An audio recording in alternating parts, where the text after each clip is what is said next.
నమస్తే. Welcome to Suman TV. మనతో పండిట్ దైవజ్ఞ కృష్ణమూర్తి సన్నిధి గారు ఉన్నారు. వారిని ఈరోజు మనం ఒక సందేహాన్ని అడిగి నివృత్తి చేసుకుందాం. ఏంటి ఆ సందేహం? యమతర్పణం అంటే ఏమిటి? నమస్కారం గురుగారు. నమస్తే అమ్మ. అసలు మరి యమతర్పణం అంటే ఏంటి? ఎందుకు చేస్తారు? చాలా మంచి ప్రశ్న వేశారు. గురుభ్యో నమః. ప్రేక్షకులకు తెలియజేసేది ఏంటంటే, మీరు అడిగిన విధంగా యమతర్పణం అంటే ఏంటంటే, యమునకు మనం సమర్పించేటువంటి యొక్క తర్పణాదులు. అది జలతర్పణం, తిలతర్పణం, అనేక రకాలైనటువంటి వస్తు సామాగ్రితో కూడా తర్పణం చేయొచ్చు. పాలతోటి తర్పణం చేయొచ్చు, అట్లాగే పంచామృత తర్పణం చేయొచ్చు. నీటితోటి, అన్నిటికన్నా ముఖ్యమైనది ఏది లేకపోయినా నీటితోటి చేయటం. ఆ జలంతో తీసుకొని నువ్వులను కలిపి చేస్తే దానికి యమతర్పణం అని కూడా అంటారు.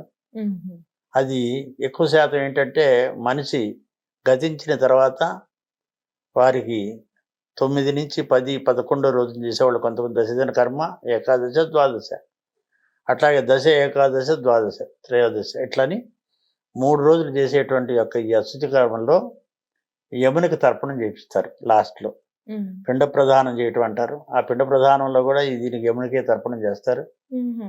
ఆ చేసేటప్పుడు యమాయ సోముగం సురుత, యమాయ జహుతావి, యమ అయజ్ఞో అనేటువంటి మంత్ర సహితంగా బ్రాహ్మడు ఏం చేస్తాడు, ఆ కర్తతో చెప్పించేసి ఆ నువ్వులు నీటితోటి కలిపి ఏం చేస్తాడు, దక్షిణ భాగానికి ఇట్లా ఉంచుతూ ఆ యొక్క పిండం మీద చేపిస్తాడు. పిండం లేని వాళ్ళు దర్భలేసి దర్భల మీద కూడా నీళ్ళు పోసి జలుపుతారు.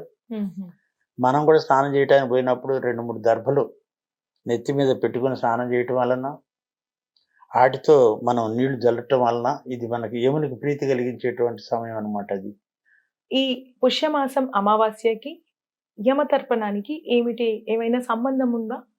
అవును, ఉందండి. ఎందుకంటే ఉత్తరాయణ పుణ్యకాలం మనకు ఆరంభమైంది అంటే దక్షిణాయన పుణ్యకాలం మొత్తం కూడా గడిచిపోయింది. ఎండింగ్ సమయంలో స్వామివారికి యమతర్పణం చేయాలి. పోతూ పోతూ మనం ఎట్లయితే మనం నమస్కారం పెట్టిపోతామో ఒక అతిథి ఇంటికి వచ్చిన తర్వాత, సూర్యుడు కూడా అదే విధంగా ఏం చేశాడు, దక్షిణాయన మొత్తం ప్రవేశం అంతా అయిపోయిన తర్వాత ఉత్తరాయణకి వెళ్తున్నాడు. పోయేటప్పుడు వెనకంతా పాలించింది ఆయన అనమాట. అదంతా కూడా పెద్దల యొక్క 6 నెలల కాలం అంతా వారిదే. దీనికి అధిపతి ఎవరంటే యముడే. ఇదే దేవలోకం, అదేమో దైత్యలోకం అన్నట్టు.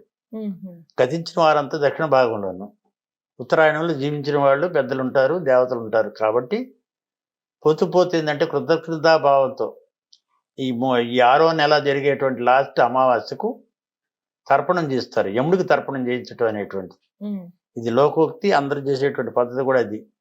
ఎవరు పోయినా పోకపోయినా వాళ్ళ తల్లిదండ్రుల గురించి చేసినట్లయితే ఇంకా ఉత్తమోత్తమ గతులు వస్తాయి. 21 తరాల వరకు కూడా వారికి దోషం ఏదన్నా ఉన్నట్లయితే, ఎవరు తల్లిదండ్రులు ఉన్నారు వాళ్ళు పోయారు, వారి కోసం వీరున్నారు, మనవడుగా కానీ కొడుకుగా కానీ ఉంటాడు. వీరు చేసేటువంటి యొక్క కర్మ వలన 21 జన్మల దోషాలు అవన్నీ కూడా నివారణ జరుగుతాయి. ఇంతకుముందు గడిచిపోయిన 21 జన్మలు అవన్నీ మనకు తెలియదు, వారికి కూడా తెలియదు. కానీ ఏదైనా ఉన్న, అందుకని ఏమంటారంటే కొన్ని మంత్రాల్లో వస్తాయి. అటు 7 తరాలు ఇటు ఎవరైనా సరే తెలిసిన వారు తెలియని వారు ఎవరున్న బంధువులు కానీ ఎవరున్నా కానీ ఉండి గతించినట్లయితే వారితో నాకున్నటువంటి సంబంధరీత్యా ఉన్నటువంటి రుణదోషం పోవాలి, కొంత వారి శుభాన్ని జరగాలని చెప్పేసి వీళ్ళు మననంలో తలుచుకుని కానీ ఈ తిలాదానం చేసినట్లయితే, తిలతో కానీ అర్ఘ్యం ఇచ్చినట్లయితే, ఆ తర్పణం చేసినట్లయితే యముడు శాంతి పడి ఆ నరకలోకంలో ఉండేటువంటి యొక్క ప్రాణిని ఎక్కువగా కష్టపెట్టకుండా వారిని పూర్తి చేసి వారికి స్వర్గలోక ప్రాప్తిని కలగజేస్తాడని ఈ యొక్క యమతర్పణం అంటారు. ఆ యముడికి అందుకే రిక్వెస్ట్ లెటర్ అనమాట. మనం తిల తర్పణమే కావచ్చు, ఏదైనా తర్పణం యమునికి ఇచ్చింది ఎలాంటి అడ్డు లేకుండా వాళ్ళ పితృలోకాలకు చేరవేస్తాడు అని. వారు స్వర్గలోక ప్రాప్తి కలగాలంటే వాళ్ళు ఈ నరకలోకా నుంచి దాటుకుని పోవాలి. అందరికీ నరక ప్రాప్తి ఉంటుంది. అందువలన ఈ నరక ప్రాప్తిని తొలగించుకోవటం కోసం ఇలాంటిది తప్పనిసరిగా చేయాల్సి వస్తుంది. ఇక్కడ ఎవరైతే వాళ్ళ వారసులు ఉంటారో పుత్రపౌత్రాదులందరూ కూడా వారిని పెద్దవారిని తలుచుకుంటూ దానాలు, ధర్మాలు, యజ్ఞాలు, యాగాలు ఇటువంటి ఏందో వారికి తోచినవి, వారికి బలాన్ని కొద్దీ, వారి తెలివి కొద్దీ వారికి తోచిన విధంగా కనీసం పాటించినట్లయితే ఆ కాస్త ఫలితం కూడా వారికి ఎంతో శుభాన్ని కలగజేసి, వారు కొన్ని వేల సంవత్సరాలు ఉండేవాళ్ళు కొంతమంది ఉంటారు, కొన్ని వందల సంవత్సరాలు ఉండేవాళ్ళు కొంతమంది ఉంటారు.